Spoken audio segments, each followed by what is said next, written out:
বিসমিল্লাহির রহমানির রহিম। প্রিয় সহকর্মীবৃন্দ, আসসালামু আলাইকুম। আজ দীর্ঘ 6 বৎসর পর আপনারা আবার একসাথে ফ্যাসিস্ট মুক্ত বাংলাদেশে একত্রিত হতে পেরেছেন। সেজন্য আল্লাহর কাছে হাজার শুকরিয়া আদায় করছি। দীর্ঘ ফ্যাসিবাদী বিরোধী সংগ্রামে যারা শহীদ হয়েছেন এবং সম্প্রতি জুলাই আগস্টের ফ্যাসিবাদী শাসকদের নির্মম ভয়াবহ দমন নীতির কারণে গণহত্যায় যারা শহীদ হয়েছেন তাদের প্রতি আমি শ্রদ্ধা জানাচ্ছি। যারা আহত হয়েছেন তাদের প্রতি জানাচ্ছি আন্তরিক সমবেদনা।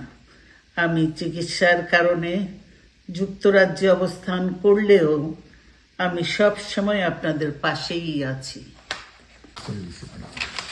দীর্ঘ 15 বছর গণতন্ত্রের জন্য, আমার মুক্তির জন্য আপনারা যে নিরন্তর সংগ্রাম করেছেন এবং আমাদের অসংখ্য সহকর্মী প্রাণ দিয়েছেন, জুলুম নির্যাতনের শিকার হয়েছেন এবং প্রায় 1.25 লক্ষ মিথ্যা মামলায় জর্জরিত হয়েছে, এখন আদালতের বারান্দায় ন্যায় বিচারের জন্য ঘুরে বেড়াচ্ছেন।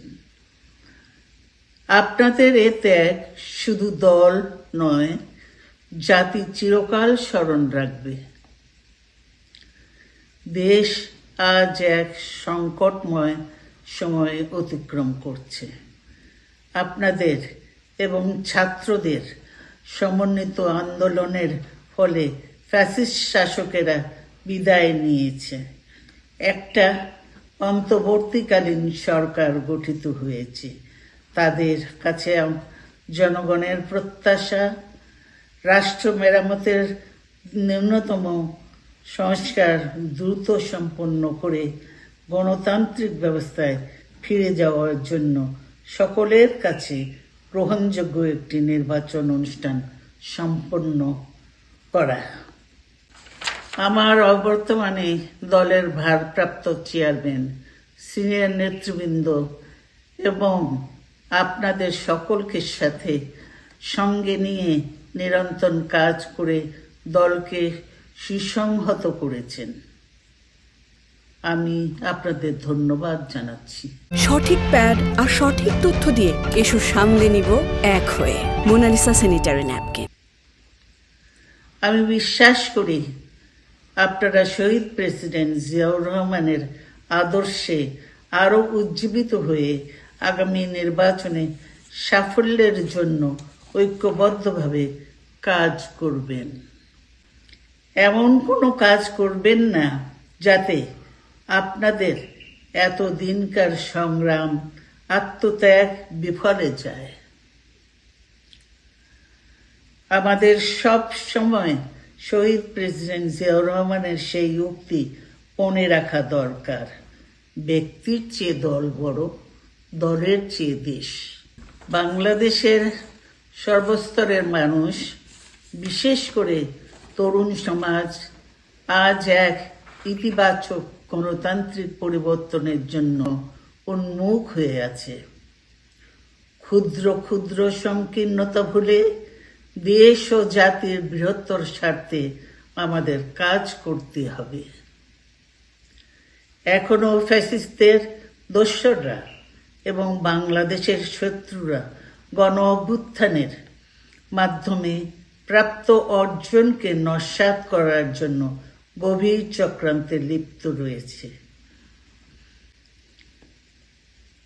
ইস্পাত কঠিন ঐক্যের মাধ্যমে জনগণকে সঙ্গে নিয়ে এবং চক্রান্তকে ব্যর্থ করে দিতে হবে।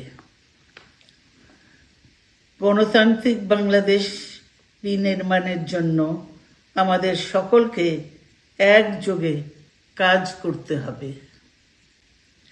আসুন আমরা আগামী দিনগুলোতে শহীদ জিয়াউর রহমানের স্বপ্নের আধুনিক, সমৃদ্ধ ও গণতান্ত্রিক বাংলাদেশ বিনির্মাণের জন্য আমাদের সর্বশক্তি নিয়োগ করি এবং এত ত্যাগের বিনিময়ে প্রাপ্ত এ অর্জনকে সুসংগত এবং ঐক্যকে আরো বেগবান করি।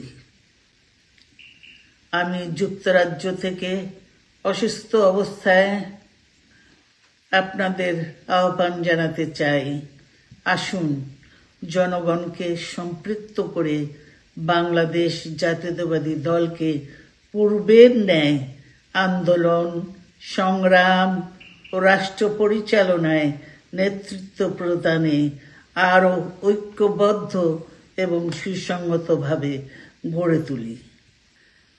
আপনাদের মাধ্যমে ছাত্র, যুবক সহ দেশবাসীর কাছে আহ্বান রাখতে চাই, আসুন প্রতিহিংসা, প্রতিশোধ নয়, পারস্পরিক ভালোবাসা ও ভ্রাতৃত্বের মাধ্যমে আমরা সকলে মিলে আমাদের প্রিয় মাতৃভূমিকে, বাংলাদেশকে সত্যিকার অর্থেই একটি বাসযোগ্য, উন্নত ও গণতান্ত্রিক রাষ্ট্রে পরিণত করি।